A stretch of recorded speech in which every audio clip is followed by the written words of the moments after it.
I'm going to risk sounding like a bit of a hypocrite here, but the majority of videos on the Mazda RX-8 on YouTube are pretty piss poor.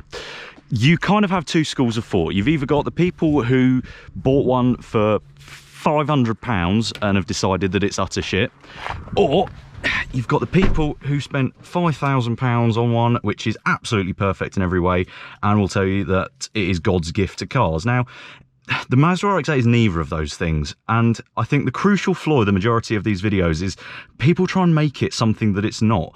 It's kind of cheap, it's not as expensive to run as you think, and it's kind of just designed to be a weekend car. If I had a quid for the amount of people that have asked me whether they make a good daily simply because they've seen that on Auto Trader listings it has a 1.3 engine, I'd probably be able to rebuild the engine on this one.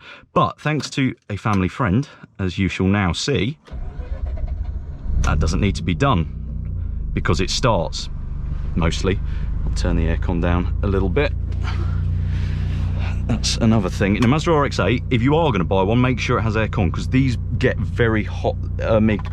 Ignore the OBD reader, that's nothing to do with anything. So, I previously had a Mazda RX-8, pretty much exactly the same as this one. It was in stormy blue with the stone interior, which I much prefer to the black interiors because it's just that little bit more interesting.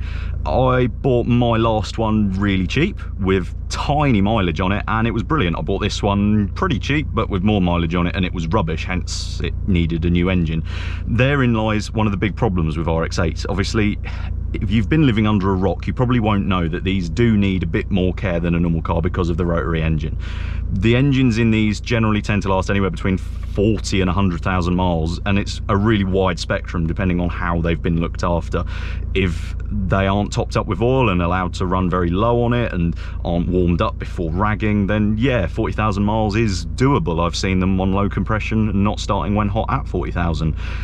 But if you look after them, people in America seem to claim that they can do over 100,000 miles. I've yet to really see it.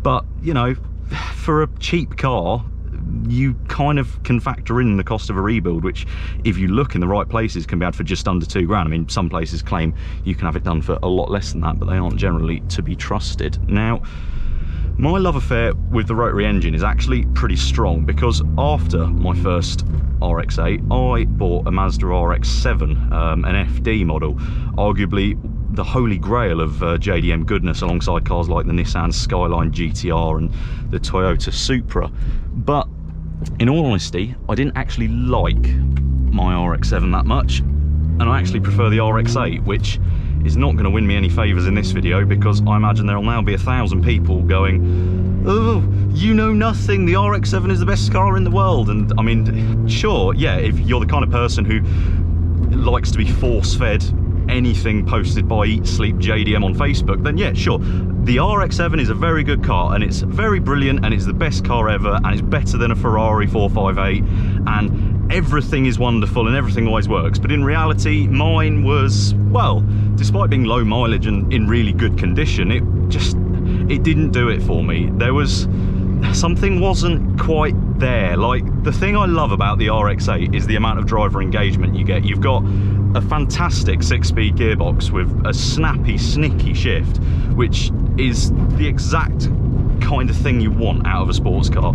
I never really understand why people are more than happy to drive things like Vauxhall Corsas and Peugeot anythings and Citroens on stock gear shifters when they're a hot version, because they always have terrible change actions. I mean, I know that kind of comes with the territory of a front wheel drive car, and a rear wheel drive car obviously has a lot less of a linkage to go through, but I've driven a Fiesta ST and they have a fantastic gear shift, so it's not impossible, but that's kind of detracting away from how good this car is. I mean, is it as good as an MX-5? It's difficult to say. I think the MX-5 gives you a lot more of a kind of raw action, whereas this is a bit more, it was almost kind of designed to be a bit more comfortable, but you still get a fantastic amount of engagement through the shift, which is nice. And the other thing I love about it is it's such a usable car in the corners. You see, with some MX-5s, you've got to be a bit more careful because they're very light over the back end. With the RX-8, you've got a lot more weight, and the chassis kind of,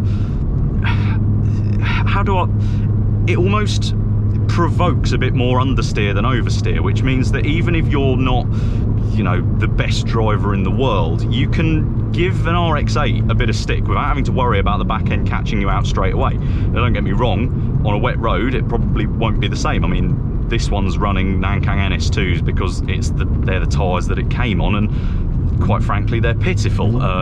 It was spitting with rain a couple of weeks ago and I felt like I was going to die. But just open it up a little bit.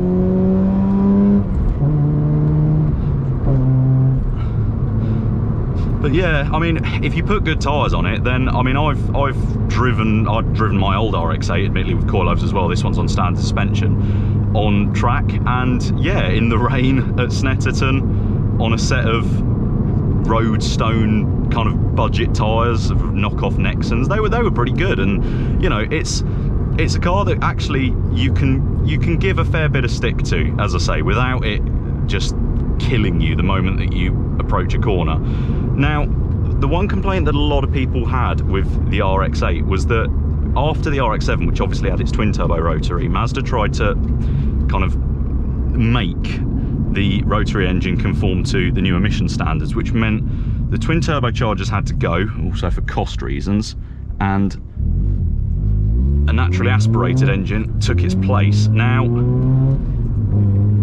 to a lot of people, that is sacrilege and it's absolutely awful. But the thing with a turbocharged rotary is that as much as I noticed in the RX-7, the twin turbo system with the sequential twins had been done fantastically. You know, boost would build from about 2,500 revs, kind of, that's where you'd start getting the kick, and it would kind of carry all the way through this funny little kind of switch over point between the two turbos halfway through the revs. I just found that it almost felt a bit artificial. It almost felt like the engine wasn't meant to be a turbocharged engine, and the RX-8 engine, despite the fact that it gets this terrible rep because of the low amount of miles that it can actually achieve and because of various other factors, the fact is you can't get around the fact that it's got a 9,500 redline, which makes anybody with a VTEC Honda just cry when they decide to willy wave and go, "Ooh, look at my car, I've got an 8,000 whatever rev limited, ooh, I could do lots of revs." And then you come stomping along with your, well, I've got a higher redline and even less torque than you, so take that. It's quite a nice feeling, but as I shall try and demonstrate here, this has got a very cheap eBay system on it, and if I take it slowly just to make sure I get around these people. People do look at you very strangely when you're wearing a GoPro on your head.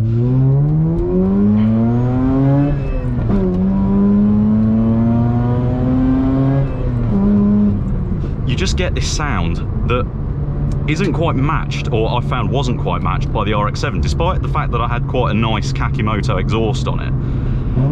It just didn't do it for me. You didn't get this kind of buzz in your penis at about 8,000 RPM. Lady viewers, I don't really know how it feels for you, but James May once explained that he gets a certain fizz in certain cars. Now, the RX-8, I'm not going to claim it's interesting enough to give you the fizz as soon as you look at it. However, when you hit that beep at 8,500,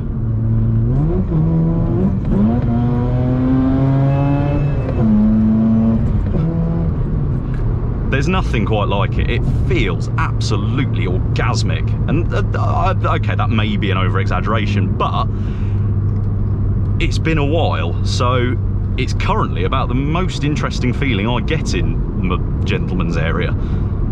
Now, apart from the engine and the handling, the RX-8 is actually reasonably well kitted out. You've got climate control, which works. You've got a 6 CD changer, which works. You've got a Bose sound system, which is okay, as kind of standard Japanese sound systems go. It's definitely not the worst.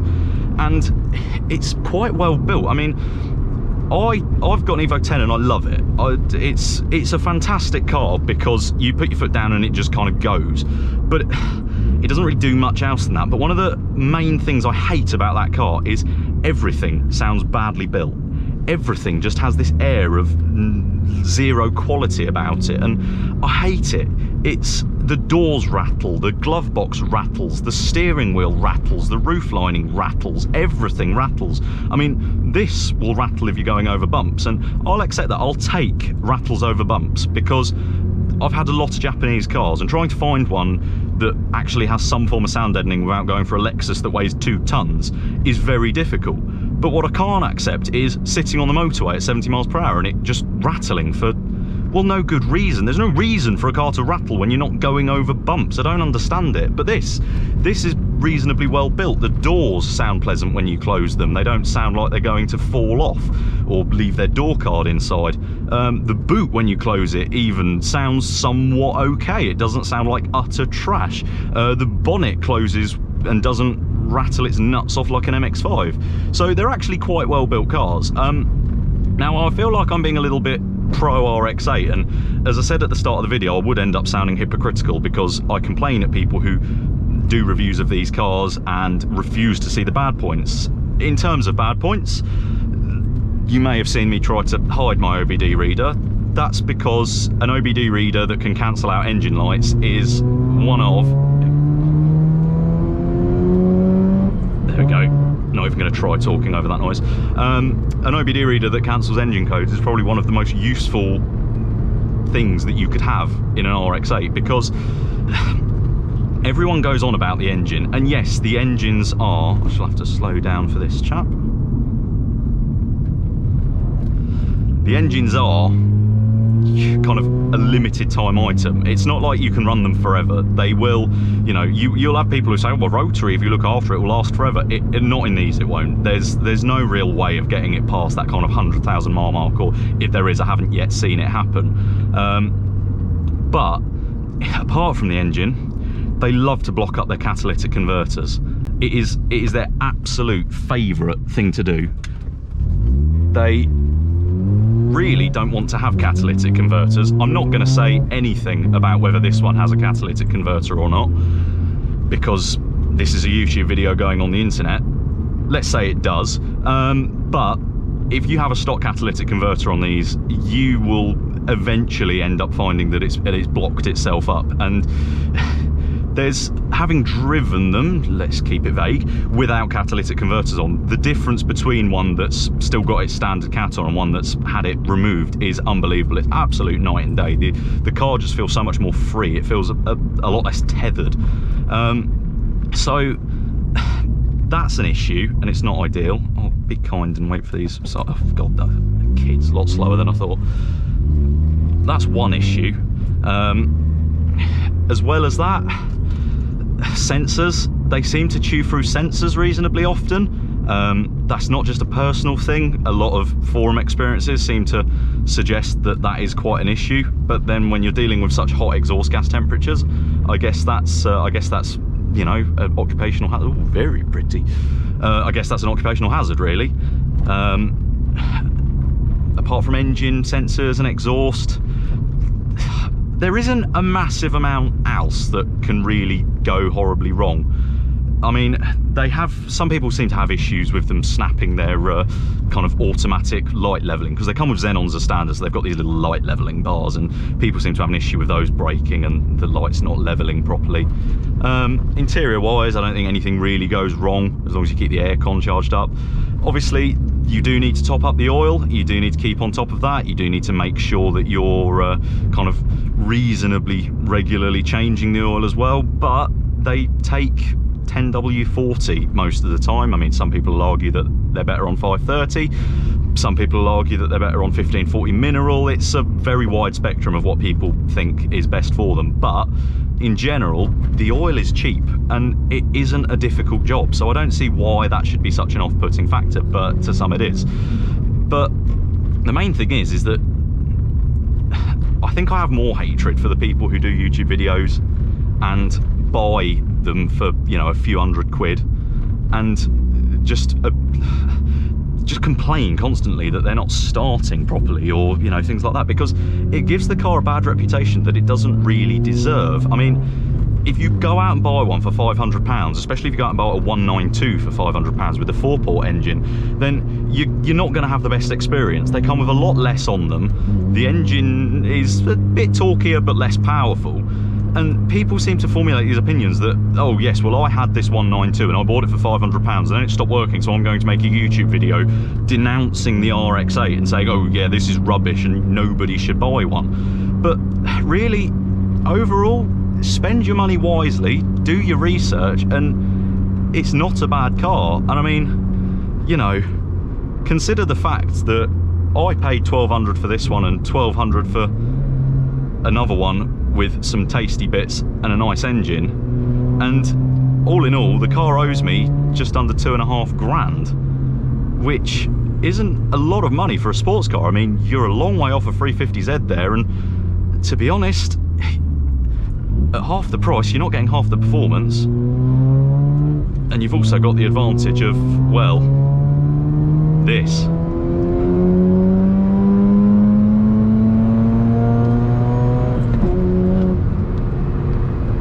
And what more could you want out of a sports car than to make you feel good?